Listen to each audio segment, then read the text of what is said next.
Radhe Radhe friend, जय माता दी। संध्या बाती के नियम जान लो वरना बर्बाद हो जाओगे। आप सभी का हमारे चैनल पे बहुत बहुत स्वागत है। दोस्तों, संध्या पूजा यानी शाम के वक्त की पूजा जो हिंदू धर्म में खासा महत्व रखता है। यह वह वक्त है जब सूर्य देव अस्त होते हैं और मान्यता अनुसार इस समय भगवान शिव और मां पार्वती धरती पर गमन करते हैं। इसलिए शाम की पूजा को बहुत ध्यान से और सच्चे मन से करना चाहिए। चलिए जानते हैं कि संध्या काल की पूजा किस तरह से की जाती है और इस पूजा के समय किन किन बातों का ख्याल रखना चाहिए। संध्या पूजा के लाभ। संध्या पूजा करने से घर में धन का कभी अभाव नहीं होता है। नियमित रूप से संध्या पूजा करने वालों की अकाल मृत्यु नहीं होती है। शनिदेव और हनुमान जी की पूजा संध्या के समय विशेष प्रभावशाली होती है। शनि की पीड़ा से मुक्ति के लिए संध्या पूजा जरूर करनी चाहिए। कर्ज रोग और शत्रु मुक्त के लिए संध्या पूजा ज्यादा कारगर होती है। संध्या पूजा की विधि। संध्या पूजा सूर्यास्त के समय के लगभग करनी चाहिए। स्नान करना उत्तम होगा, अन्यथा ठीक तरीके से हाथ पैर धो लें। इस समय की पूजा भी घी या तेल के दीपक से किया जाता है। इसके बाद सबसे पहले गायत्री मंत्र का जाप करें। फिर जो कोई भी मंत्र आप जप रहे हों या जप करते हों, पूरे घर में या तो धूप जलाएं या आरती दिखाएं। संध्या पूजा की सावधानियां। संध्या पूजा के पूर्व कुछ न खाएं। संध्या पूजा में घर के जितने लोग होंगे उतना ही अच्छा होगा। संध्या पूजा बिना दीपक की नहीं करनी चाहिए। संध्या पूजा के बाद घर में बनने वाले भोजन को भगवान को जरूर अर्पित करें। शाम की पूजा में कभी भी घंटी नहीं बजानी चाहिए। सुबह की पूजा में भगवान को जगाने के लिए शंख और घंटी बजाई जाती है, लेकिन सायंकाल की पूजा के वक्त भगवान शयन के लिए जाते हैं, इसलिए शंख या घंटी बजाकर उनकी नींद में खलल नहीं डालना चाहिए। इसलिए शाम को पूजा में शंख और घंटी नहीं बजानी चाहिए। शाम की पूजा में आप भगवान को फूल चढ़ा सकते हैं, लेकिन इस बात का ध्यान रखें, शाम की पूजा के वक्त पेड़ से फूल तोड़ने की गलती ना करें।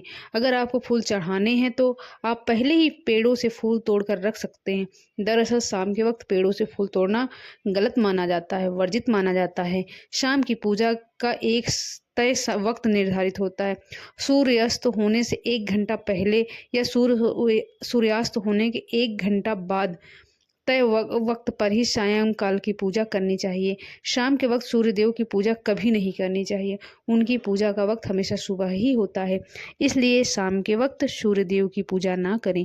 कभी भी संध्या काल की पूजा रात्रि में नहीं करनी चाहिए।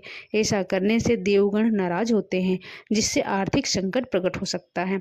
सायंकाल की पूजा के समय तुलसी के पीछे पौधे के आगे दीपक जलाना अच्छा माना जाता है, लेकिन इस समय तुलसी के पत्ते नहीं तोड़ने चाहिए। इतना ही नहीं, सायंकाल की पूजा में तुलसी के पत्तों को भी नहीं चढ़ाना चाहिए।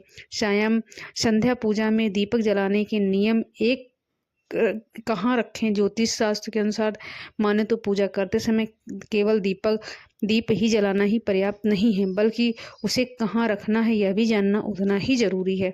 इसलिए दीप को हमेशा भगवान की तस्वीर के ठीक सामने रखना चाहिए।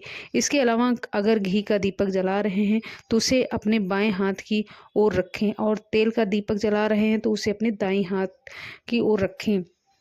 कैसी होनी चाहिए बाती। बहुत से लोग हर तरह के दीप में एक ही बाती का इस्तेमाल करते हैं, लेकिन घी और तेल की बाती अलग अलग होनी चाहिए। अगर आप घी का दीपक जला रहे हैं तो दीप में रुई की बाती रखें, लेकिन अगर तेल का दीपक जला रहे हैं तो उसमें लाल धागे की बाती रखें। ऐसा करना शुभ माना जाता है। किस दिशाओं में दीपक जलाएं। बहुत से लोग घर के कोनों में भी दीपक जला देते हैं, लेकिन ध्यान रखें कि दीपक को कभी भी पश्चिम दिशा में ना रखें। ऐसा करने से आर्थिक परेशानियों का सामना करना पड़ सकता है। साथ ही दीपक को इस तरह से भी न रखें कि उसकी रोशनी दक्षिण साउथ दिशा की ओर पड़े। शाम के समय घर के मुख्य द्वार पर दीपक जलाना भी बहुत शुभ होता है। किस समय दीपक जलाएं। जब मन करे तब भगवान की पूजा कर ली या दीपक जला लिए। ऐसा करने से नुकसान हो सकता है, इसलिए सुबह 5 बजे से लेकर 10 बजे तक और शाम में 5 बजे से लेकर 7 बजे के बीच में ही दीप जलाना चाहिए। कैसा हो दीपक। ध्यान रहे कि आप पूजा में जिस दीप का इस्तेमाल कर रहे हों वह कहीं से भी खंडित नहीं होना चाहिए। खंडित दिए में दीप नहीं जलाने चाहिए, ऐसे में माँ लक्ष्मी नाराज हो जाती हैं। साथ ही दीपक जलाने से पहले दीप को अच्छे से साफ कर लेना चाहिए। अगर पूजा करते वक्त किसी कारणवश दीप बुझ जाए तो उसे तुरंत दोबारा जलाकर ईश्वर से क्षमा याचना कर लें। पूजा के दौरान दीपक बुझना, दोस्तों धर्मशास्त्रों के मुताबिक पूजा के दौरान दीपक बुझ जाने का अर्थ यह होता है कि देवी देवता आपसे नाराज हैं। ऐसा होने पर पूजा करने वालों की मनोकामनाएं पूर्ण होने में बाधा आती है। ऐसी स्थिति में हाथ जोड़कर ईश्वर से सच्चे मन से क्षमा मांग सकते हैं और दोबारा से दीपक प्रज्वलित कर सकते हैं। पूजा के दौरान दीपक बुझ जाने का एक अर्थ यह भी होता है कि व्यक्ति सच्चे मन से ईश्वर की आराधना नहीं कर रहा है। इसकी वजह मोबाइल का इस्तेमाल या दूसरी बातों का ध्यान हो सकता है। ऐसे में बेहतर होगा कि पूजा अर्चना से पहले आप अपने सारे जरूरी काम बंद कर दें। किसी अनिष्ट का संकेत होता है दीपक बुझना। आरती के समय दीपक का बुझना किसी अनिष्ट के होने का संकेत होता है। ऐसे में बेहतर रहेगा कि पूजा शुरू करने से पहले आप उसमें पर्याप्त घी या तेल डाल लें। साथ ही उसकी बाती की लंबाई भी एक बार जांच लें। अगर आप इन सावधानियों का ध्यान रखेंगे तो निश्चित रूप से दीपक देर तक जलता रहेगा। दीपक जलने से पहले कूलर पंखे बंद कर दें। आप जिस जगह पूजा कर रहे हैं वहां पर कूलर पंखे बंद कर दें। साथ ही यह भी सुनिश्चित करें कि दीपक पर तेज हवा न पड़े। अगर उस पर तेज हवा आ रही है तो किसी चीज़ से उसकी ओट कर दें जिससे वह बुझने ना पाए। पूजा के समय दीपक बुझने से नहीं होती पूरी मनोकामना। ज्योतिष शास्त्र के अनुसार ऐसा माना जाता है कि पूजा के दौरान अगर दीपक बुझ जाए तो पूजा करने वालों की मनोकामना पूरी होने में बाधा आती है। पूजा में दीपक देवताओं अगर दीपक बुझ जाता है तो इससे यह भी पता चलता है कि जो व्यक्ति है वह ईमानदारी से भगवान की पूजा नहीं कर रहा है।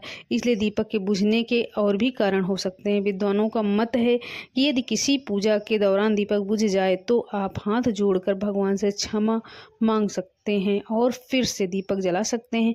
पूजा आरती करते समय ध्यान रखने योग्य बातें। दोस्तों, ज्योतिष शास्त्र के अनुसार पूजा आरती और दीपक के संबंध में कुछ विशेष सावधानियां बरतना बहुत जरूरी है। किसी भी व्यक्ति को इस बात का पूरा ध्यान नहीं रखना चाहिए कि पूजा या आरती के दौरान दीपक बाहर न जाए। इसलिए दीपक बनाते समय इस बात का पूरा ध्यान रखना चाहिए कि दीपक में पर्याप्त मात्रा में तेल या घी हो। इसे इस्तेमाल होने वाले रुई के बारे में कुछ अच्छी जानकारी होनी चाहिए। इससे उत्पन्न बत्ती ठीक से बनानी चाहिए। इस बात का भी ध्यान रखना चाहिए कि जिस स्थान पर आरती की जा रही है उस स्थान पर हवा तेज न चले। अगर पंखा कूलर है तो उसको बंद कर दें। अगर आपको मेरी यह जानकारी पसंद आई हो तो इसे लाइक करें और चैनल को सब्सक्राइब जरूर करें। राधे राधे फ्रेंड, जय माता दी।